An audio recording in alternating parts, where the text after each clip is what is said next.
Hey YouTube, I'm back with another deck profile. Today I'm going to do a deck profile on my Shadow Paladin deck that was featured in the recent stream along with Bermuda Triangles and OTT. So let's get right into it here. So I built the deck on day one. I opened 144 packs used via tickets that I had saved up all throughout May, and then I think I used like pretty much all of the gems that I had also accumulated from climbing both the Dragonic Overlord ladder as well as the CEO one from last month.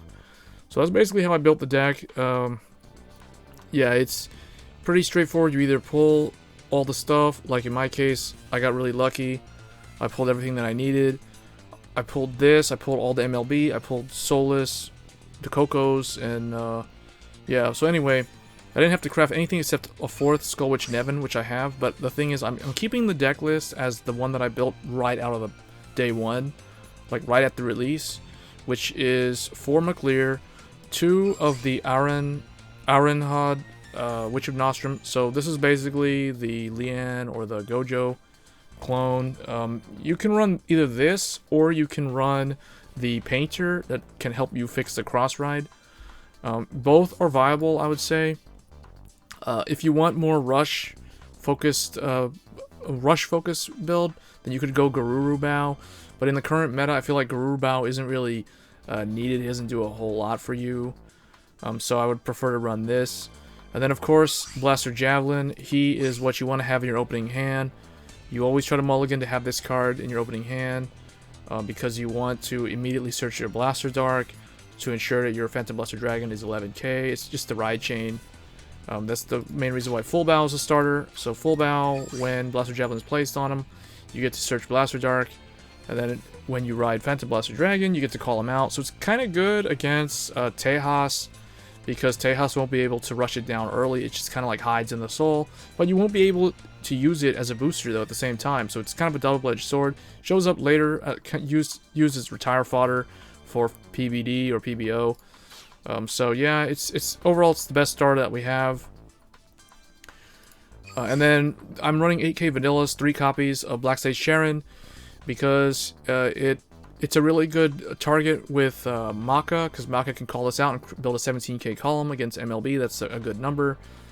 So it's just overall it's good. You can bring it up in the front row to run over a Trumpeter, Intercept, or you know, like Flute or something. Just an 8k Tejas can die to this guy in battle. So pretty self-explanatory grade 1 lineup. Grade 2s, we run 2 of the Blaster Dark because this is a type 1 ride chain.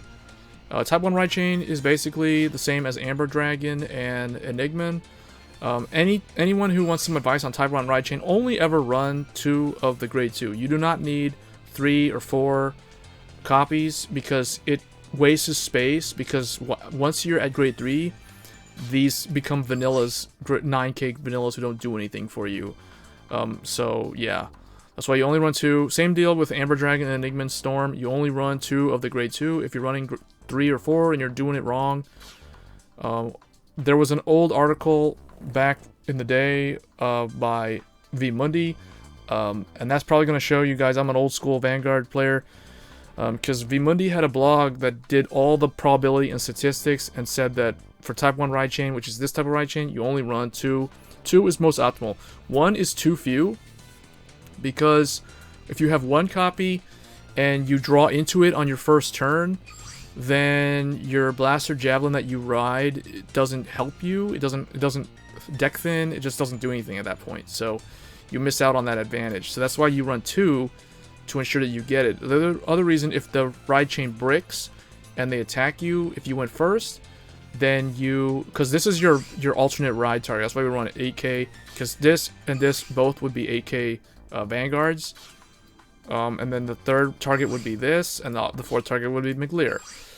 But if it bricks, there's 2 of them, so like if you take damage and you damage check Blaster Dark, there's still a chance that you could draw into him off of, you know, like a you just draw into him, like if they were stacked for whatever reason. So that's why you run 2. Next we have 3 Skullwitch Nevin. 3 Skullwitch Nevin or 4 Skullwitch Nevin both are good enough. Like 4 is really good, but 3 is also good because 4 might be a little bit too cloggy. Because without boosters, you won't be able to make her kill any interceptor, you know. So I think 3 is good enough. I mean, if I wanted to run 4, I have the 4th one available to me. So I might test it out 4 and see. 4 is good, but I like being able to build a consistent column, and she doesn't really do that. She just kind of like draws you cards, which is still good. That's why you run 3.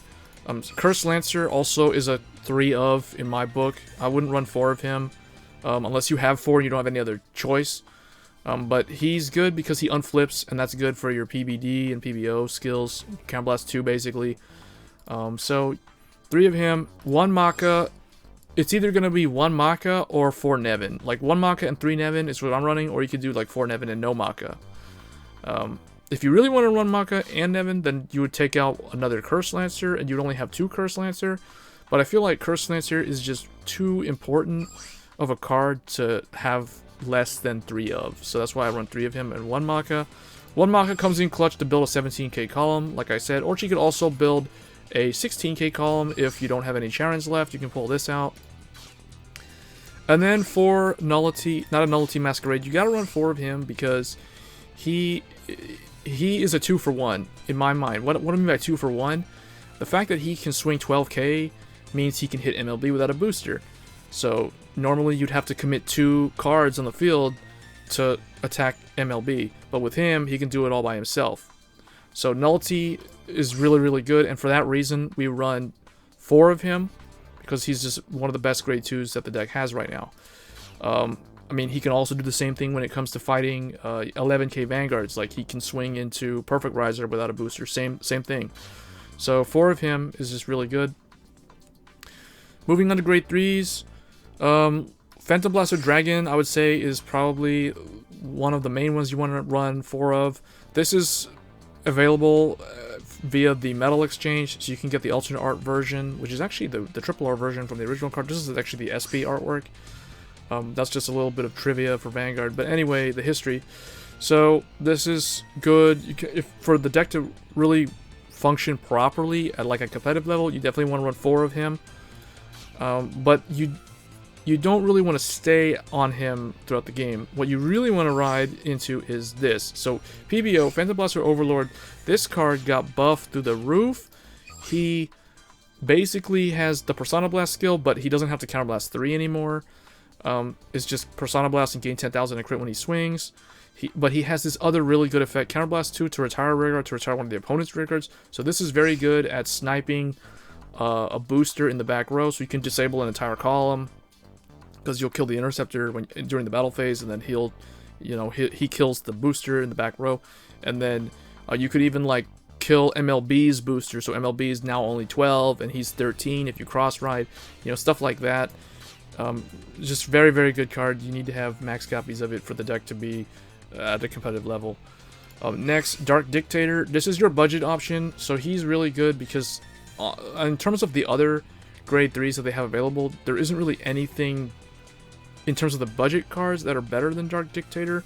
The fact that his Soul Blast 3 works on the rearguard circle comes in very clutch. There was a couple of games where I won just because I was able to activate his skill and swing for game with like Vanguard swing first, PG, and then this thing, and they check a trigger, and then the other guy Nullity with this power plus the booster can still hit over, so they can get over 6 damage situations in that regard. So really good, but not essential, so that's why we only run 1.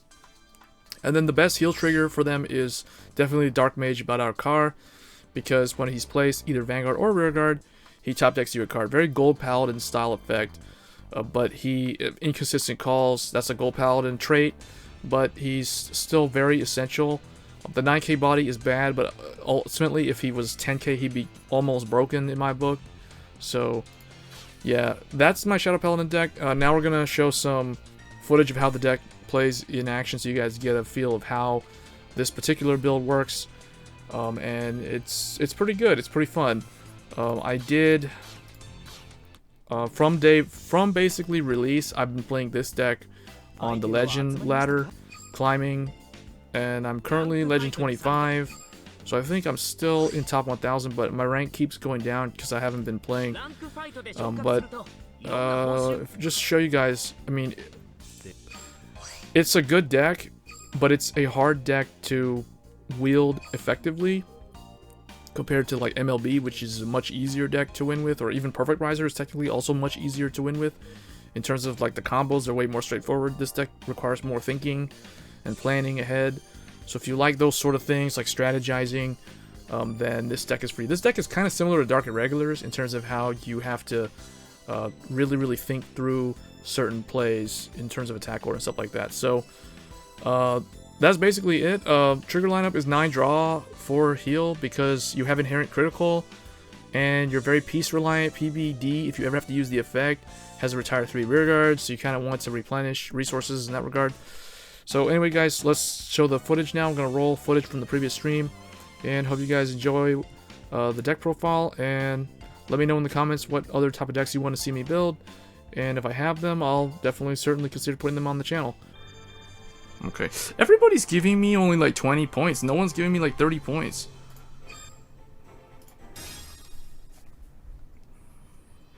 That's why the first week is not as good to climb as the second one, because it's better to start climbing later, because you just get a lot more. You rank up way faster. This looks like it's gonna be MLB, fighting to the end. Yeah, this is probably gonna be MLB. I guess let's try to get a grade 2 that's usable. Alright, there we go. That's not bad. That's actually a very good opening hand after that mulligan. Alright, it's MLB, boys. This is the match. This is the match where we could actually lose the win streak. We're at 24 wins right now. And oh, it's the one with the Garmor? Is this like the Garmor hybrid deck? I don't think this one's as good as the regular MLB, but we'll see what happens here. Alright, what we're gonna do is do what I always do against MLB, and I never give them the first damage. What we'll do is we will actually call Nostrum here, so we reduce the risk of overdrawing, and we just pass our turn. So that way, if he rides Blaster Blade or Blaster Dark, he can't search MLB or the other blaster that he might need. So unless this way, it forces them to either have Gant slot, or it forces them to have already got the pieces in the opening hand. It slows the deck down a turn. It slows by 1 turn, because you don't want to like not attack them at all. Here's the thing: if he gives me 2 damage, I'm going to retire Wingle Brave. That's basically what happens. Alright, so he unless I get a heal, I get a draw. Okay. Alright, it's Maka. I mean, Maka's good. We're not gonna use it though, because I mean that Wingle's no. So goodbye. Alright, now Blaster Dark will kill the Interceptor, and then I don't have Cursed Lancer, which is kind of bad right now. I really wish I had one. So this is 16. We'll just do this. I'm only gonna give him 1 damage right now, because this way his heal will whiff on his drive check, and it will whiff right here on his damage check. So I'm denying him I'm denying him a second damage, because I don't want him to like call Blaster Blade out, kill my Interceptor, and then swing and go off with MLB, right? So when you play against MLB, you gotta have to know how the weaknesses of the deck to be able to beat it effectively. So here, let's see what he does. I'm curious to see what he's gonna do, because he lost his booster. He wasn't able to search. He's only got 4 cards in his hand. See if he can actually do the MLB. He doesn't have enough. Okay, so he's still gonna be able to do it. But now look, now he has. Okay, now he doesn't have the field presence. So it'll be interesting to see what happens here. He is gonna give me Counterblast for Maka though. Unless I heal. Well, actually, no. I mean, okay, see what I did? See what I did? I denied him a heal, and I denied him a potential like Blaster Blade play.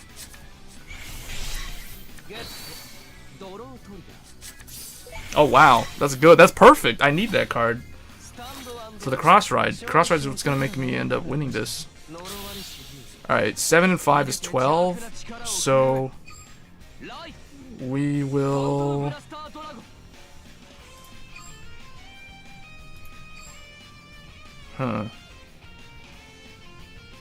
put this.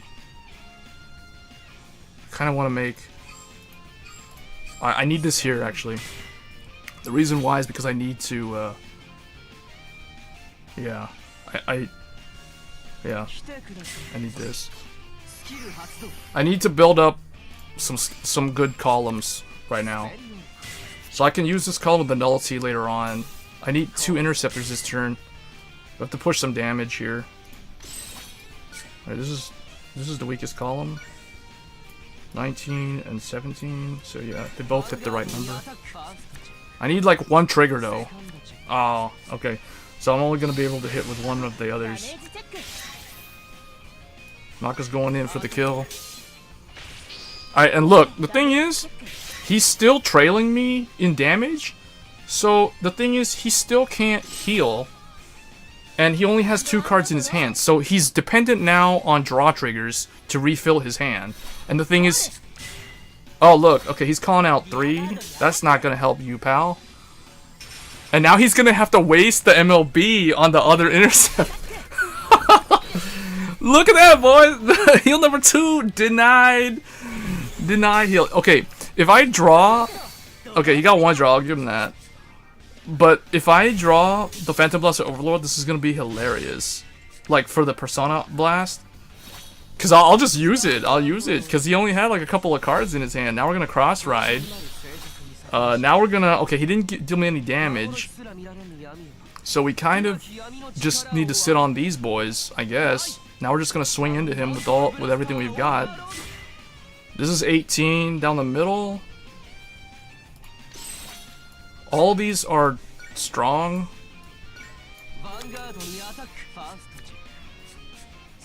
And the thing is, he still can't heal. Oh, he runs... Oh, I should have checked what this thing was. So he's got the crits? That's kind of weird. Wow. So, well, he is doing pretty good getting defensive triggers, so I'll give him that.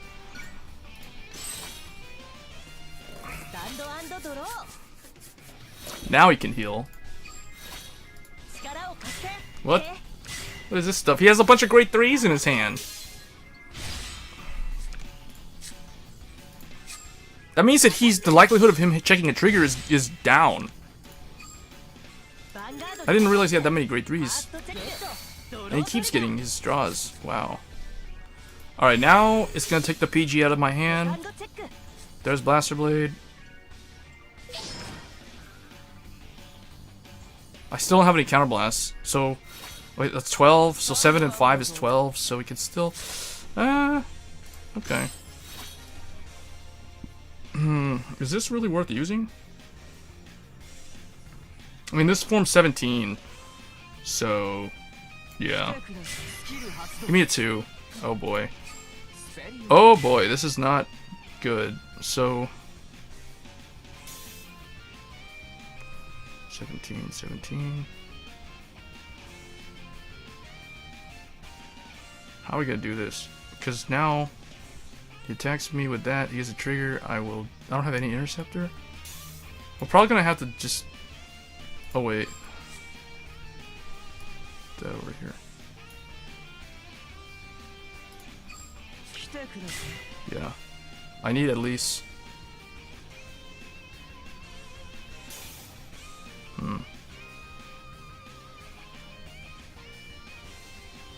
Alright, I think this is right.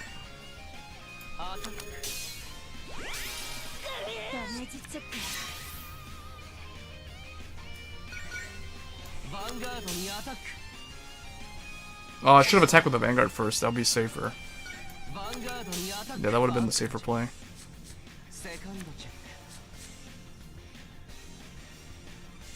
Wow, he had... Okay.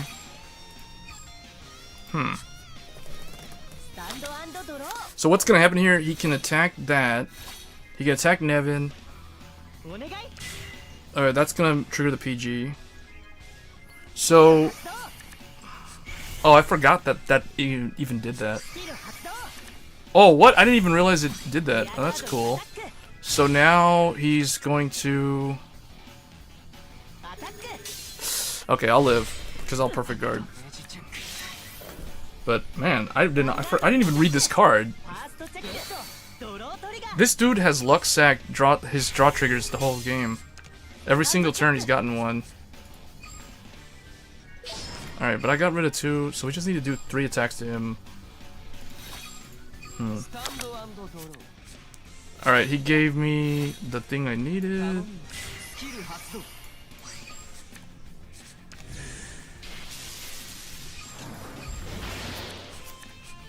Alright, there goes. That was the heal.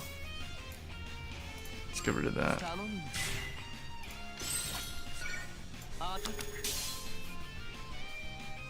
Man! Alright, this time we won't mess that up again. I keep drawing my heals.